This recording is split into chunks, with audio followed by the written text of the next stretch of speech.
And burn. Hey everybody. So tonight I am just wondering, was Tupac's character Bishop in Juice, did they make him too evil? Because personally, I kind of feel like they did.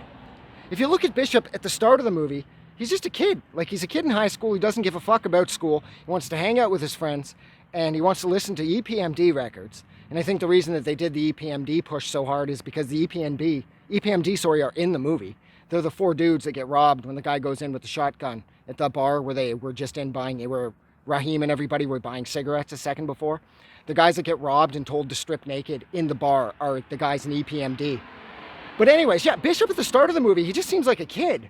And I mean, I know he wants to be like a gangbanger and all that shit, and he wants respect, and I get that. And he's dealing with that other clique of assholes who don't seem to respect him at all, and he wants to get some, like, revenge, and he does want that to back off, and I get that, but that's kind of like normal high school shit.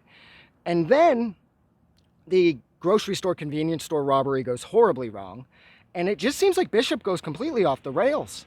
I mean, for me, the big part of this, the main reason why I'm making this video is because of Bishop going to Raheem's funeral, the wake or whatever it was afterwards, because as we all know, Bishop was responsible for killing Raheem.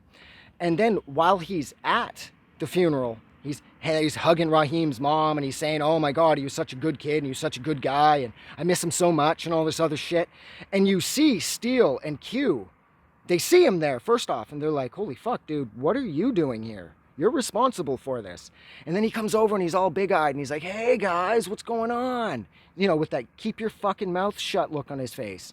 And he's being all a little too sociopathic, I think. Because like I said, the Bishop, well, even the Bishop immediately following the murder at the grocery store, convenience store place, the bodega, he just still seemed normal. But then once he shows up at Raheem's funeral, he's nuts. Like, he's a full-on psychopath.